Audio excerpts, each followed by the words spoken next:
आज एक पवित्र दिन सर्वप्रथमे आमर हिंदू धर्मर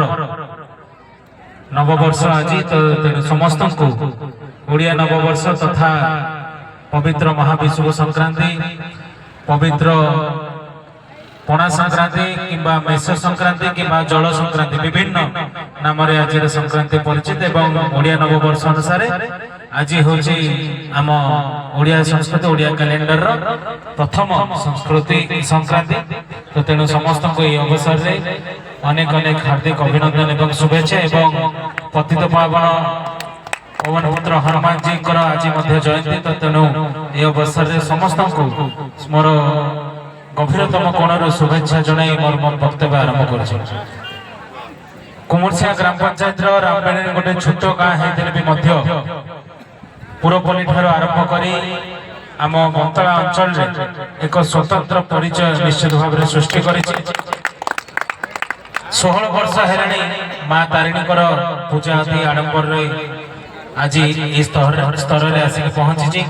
विगत दिन में गोटे छोट पीढ़े माँ पूजा पाते जेमिति जेमिति पूजा बढ़ी चलला वर्ष बीती चलला निश्चित भाव में माँ को नुआ मंदिर आस्थान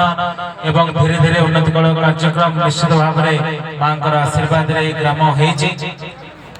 मु गोटे कथा कहि रखा चाहे जे कि वर्तमान तो आम सरकार रे नाहु पूर्व जिते आम सरकार रे थिले मोर बापा तथा पूर्वतन विधायक श्रीजुक्त रजनीकांत सिंह महोदय रामबेरी उन्नयन एवं विकास पर स्वतंत्र सदिच्छा एवं स्वतंत्र भाव टंका विनियोग करी आमर यातायात रास्ता पीवा पानी स्कूल शिक्षा स्कूल एवं अन्य विभिन्न कोठघर एवं छोट छोट कार्यक्रम निश्चित भाव में आम रामबेरी ग्राम करिछे तो आज कहिबार अभिप्राय ये सरकार न थाइकि हुए तो किसी एमती लोकदृश्य काम आम कर किंतु सामूहिक हित लोकंकर हक पाइबा आम संग्राम करने भी पछघुंचा दबू ना जदि जेकोसी भी मात्रा जेकोसी भी कोण रामबेरी ग्रामर सामूहिक स्वार्थ उपरे जदि केबे कोनोसी आँच आसे तो निश्चित भाव में आम केबे भी पछघुंचा दबू ना यह हूँ मोर दृढ़ भक्ति एवं मोर प्रतिश्रुति एवं आगामी दिन में भी आशा करी माँ तारिणी प्रभु जगन्नाथ माँ बुढ़ी आम समस्त ग्रामवासी को घंट घोड़ी रखी था आज एत सुंदर भाव में ज्ञानी गुणी विज्ञ मान सहित मु मंच शेयर कर निश्चित भाव में आज पवित्र दिन में मु निजको गर्व मन करुच्ची गोटे छोट कथा मुझे कही रखा चाहे दीर्घ 4 वर्ष है निरंतर भाव में प्रत्येक वर्ष आपण ग्राम को आसूची मझे गोटे वर्ष 2024 2023 मिस होता अन्य कौन से कार्यक्रम जो किंतु प्रत्येक वर्ष यही 9:30 ରୁ 10ଟା मझे आसे आपण मते केभे खाली पेट पठे ना आज भी कार्य व्यस्तता थाई पठे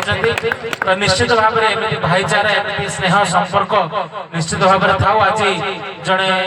विज्ञ एवं उच्चकोटीर व्यक्ति उग्रेश्वर बाबू जी के सुंदर तालचेर आसी आम माटी को निश्चित भाव में आम ग्रामर आतिथ्य एवं आम परिचालना कमिटी जे कि आमर पद्मलोचन बाबू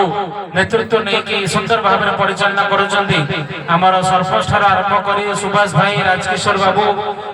एवं आमर कुंज बाबू एवं सर्वोपरि आज जे मंच परिचालना कर श्रीजुक्त जोगेंद्र विश्वाल महोदय एवं अति शांति श्रृंखला सहित जो भाई भाव में आध्यात्मिक माहौल अच्छी निश्चित भाव में आज छेड़िया एवं वज्रकोट मध्य बादी दंड निश्चित भाव में खूब जमीब एवं दर्शक मान खूब मनोरंजन करेंगे ये कही मोर वक्तव्य शेष कर बहुत बहुत धन्यवाद जय जगन्नाथ।